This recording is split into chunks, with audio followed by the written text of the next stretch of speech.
হে everyone, আসসালামু আলাইকুম। Welcome back to my channel Sania Kabir recipe. আজকের পর্বে সবাইকে আমন্ত্রণ জানাচ্ছি রাজকীয় স্বাদে ডিম সুজির হালুয়া তৈরি করার রেসিপি দেখার জন্যে।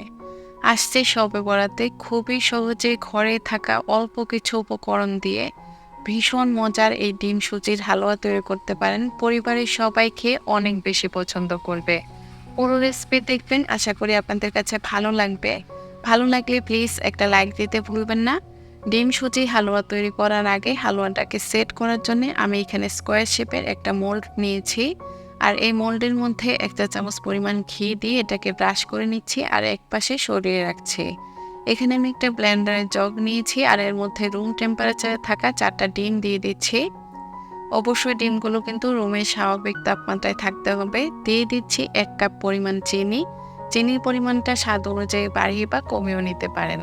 দিয়ে দিচ্ছি 1 কাপ পরিমাণ লিকুইড মিল্ক। এই মিল্কটা আমি আগে থেকে জাল করে ঠান্ডা করে নেওয়ার পর ডিমের মধ্যে দিয়েছি। গরম দুধটা কিন্তু অবশ্যই ডিমের মধ্যে দেওয়া যাবে না, এতে ডিমটা জমাট পেতে যেতে পারে। এখন ঢাকনাটা লাগিয়ে খুব ভালোভাবে ব্লেন্ড করে নিয়েছি। এখন এই মিশ্রণটাকে একপাশে সরিয়ে রাখছি আর চলে যাচ্ছি হালুয়া তৈরি করার মূল রেসিপিতে। চুলায় একটি প্যান বসিয়ে দিচ্ছি আর 1/4 কাপ পরিমাণ দিয়ে দিচ্ছি ঘি। অবশ্যই ঘি দিয়েই হালুয়াটা তৈরি করতে হবে, তেল দিলে কিন্তু হালুয়ার টেস্টটা ভালো আসবে না। ঘিটা মেল্ট হয়ে যাওয়ার পর এর মধ্যে দিয়ে দিচ্ছি 3 টেবিল চামচ পরিমাণ ড্রাই ফ্রুটস। এখানে আমি কাজু বাদাম, কিশমিশ, কাঠবাদাম আর পেস্তা বাদাম কুচি নিয়েছি। 2 মিনিটের মতো ড্রাই ফ্রুটসগুলোকে ভেজে নেওয়ার পর এগুলো প্যানের থেকে উঠিয়ে নিচ্ছি আর দিয়ে দিচ্ছি 3 পিস তেজপাতা, 2 পিস দারচিনি আর 4 পিস এলাচ। 1 মিনিটের মতো গরম মশলাগুলোকে ভেজে নেওয়ার পর যখন খুব সুন্দর একটা ফ্লেভার বের হয়ে আসবে, এই পর্যায়ে 1/3 কাপ পরিমাণ দিয়ে দিচ্ছি সুজি। নেড়ে চেড়ে সুজিটাকে মিক্সড করে দিচ্ছি আর 6 থেকে 7 মিনিটের মতো এই সুজিটাকে ভেজে নিচ্ছি। জালটা মিডিয়ামের থেকে একটু কম রেখে অনবরত নেড়ে চেড়ে এভাবে ভাজতে ভাজতে যখন সুজির কালারটা হালকা ব্রাউন হয়ে আসবে, এই পর্যায়ে আমি এর মধ্যে দিয়ে দিচ্ছি 2 কাপ পরিমাণ লিকুইড মিল্ক। এখানে আমি 3 কাপ লিকুইড মিল্ক জাল করে ঘন করে 2 কাপ করে নেওয়ার পর এই সুজির মধ্যে দিয়েছি। দুধটা একটু ঘন করে নিয়ে সুজির মধ্যে দিলে কিন্তু হালুয়ার টেস্টটা ভালো আসে। আর দুধটা দেওয়ার সাথে সাথে এভাবে নেড়ে দিতে হবে আর অনবরত নাড়তে হবে যাতে সুজির মিশ্রণটা দলা পেকে না যায়। যখন এই সুজির মিশ্রণটা কিছুটা ঘন হয়ে আসবে, এই পর্যায়ে আগে থেকে যে ডিমের মিশ্রণটা রেডি করে রেখেছিলাম সেটা এক হাত দিয়ে এভাবে অল্প অল্প করে ঢালতে হবে, আরেক হাত দিয়ে অনবরত এভাবে নেড়ে যেতে হবে। নাড়া বন্ধ করা যাবে না, এতে ডিমের মিশ্রণটা কিন্তু জমাট বেঁধে যেতে পারে। জালটা মিডিয়ামে রেখে অনবরত নেড়ে চেড়ে এভাবে হালুয়াটাকে রান্না করে নিচ্ছি। আর এভাবে নাড়তে নাড়তে যখন ডিম সুজির এই হালুয়াটা কিছুটা ঘন হয়ে আসবে, তখন আমি এর মধ্যে দিয়ে দিচ্ছি 1 চা চামচ পরিমাণ জর্দার রং। এতে কিন্তু হালুয়াটা দেখতে সুন্দর লাগবে, তবে হাতের কাছে এই রংটা থাকলে দিবেন, না থাকলে কিন্তু না দিলেও হবে। এখন নেড়ে চেড়ে খুব ভালোভাবে মিক্সড করে নিচ্ছি আর জালটা মিডিয়ামে রেখে অনবরত নেড়ে চেড়ে হালুয়াটাকে আরও কিছুক্ষণ রান্না করে এটাকে শক্ত করে নিচ্ছি। নাড়া বন্ধ করা যাবে না, এতে নিচে লেগে যেতে পারে, তখন কিন্তু হালুয়াটা খেতে ভালো লাগবে না। আর এখন এর মধ্যে দিয়ে দিচ্ছি 1/2 চা চামচ পরিমাণ লবণ। আমার মনে হয় মিষ্টি খাবারে কিছুটা লবণ দিলেই মিষ্টির ব্যালেন্সটা ঠিক থাকে, তবে কেউ পছন্দ করলে দিবেন, না পছন্দ করলে স্কিপ করতে পারেন। এখন আস্ত যে গরম মশলাগুলো দিয়েছিলাম সেগুলো উঠে ফেলে দিচ্ছি। আর এইভাবে কিছুক্ষণ নেড়ে চেড়ে নেওয়ার পর কিন্তু হালুয়াটা আরও অনেকটাই ঘন হয়ে এসেছে।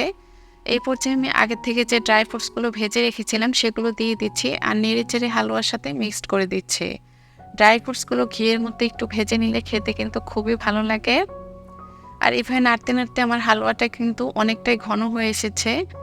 এখন আমি দিয়ে দিচ্ছি 1 চিমটি পরিমাণ এলাচের গুঁড়ো। এলাচের গুঁড়োটা লাস্টে একটু দিলে হালুয়া থেকে খুব সুন্দর এলাচের একটা স্মেল আসে, আর ডিমের যে এক্সট্রা একটা গন্ধ আছে সেটা কিন্তু হালুয়াটা ঠান্ডা হওয়ার পরও থাকবে না।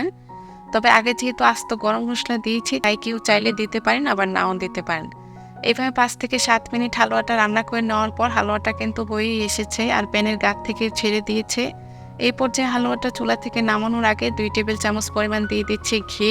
ঘিটা লাস্টে দিলে হালুয়াটা দেখতেও শাইনি হয় আর চুলা থেকে নামানোর পর হালুয়ার মধ্যে ঘিয়ে টাটকা একটা ফ্লেভারও পাওয়া যায়। কেউ যদি নরম অবস্থায় হালুয়াটা খেতে চান তাহলে এই পর্যায়ে নামিয়ে নেবেন। আর বরফি আকারে কাটতে হলে আরও 2 থেকে 3 মিনিট নেড়ে আরও কিছুটা শক্ত করে নেওয়ার পর প্যানের থেকে হালুয়াটা উঠিয়ে নিচ্ছে। আর আগের থেকে যে মিক্সিং বলটা রেডি করে রেখেছিলাম সেই বলের মধ্যে হালুয়াটা দিয়ে গরম অবস্থায় একটা স্প্যাচুলা দিয়ে হালুয়াটাকে খুব ভালোভাবে সেট করে নিচ্ছি। এখন এই হালুয়াটাকে বাহিরে রেখে আমি খুব ভালোভাবে ঠান্ডা করে নেওয়ার পর ফ্রিজে রেখে দিয়েছিলাম ১ ঘন্টার মতো। ১ ঘন্টা পর কিন্তু হালুয়াটা খুব ভালোভাবে সেট হয়ে গিয়েছে। এই পর্যায়ে এটা বের করে নিয়ে একটা চাকু দিয়ে আমি কেটে নিচ্ছি। আপনারা আপনাদের পছন্দ মতো যেকোনো শেপে হালুয়াটা কাটতে পারেন। চাইলে বরফি আকারেও কাটতে পারেন। তবে আমি স্কোয়ার শেপে কেটে নিচ্ছি। মাশাআল্লাহ, হালুয়াটা দেখতে যেমন সুন্দর লাগছে তেমনই কিন্তু লোভনীয় লাগছে। আর খেতে কিন্তু ভীষণ মজার হয়েছিল। অল্প উপকরণে খুব সহজে এভাবে আসছে শবে বরাতে ডিম সুজির এই হালুয়াটা তৈরি করতে পারেন। পরিবারের ছোট বড় সবাই খেয়ে অনেক বেশি পছন্দ করবে।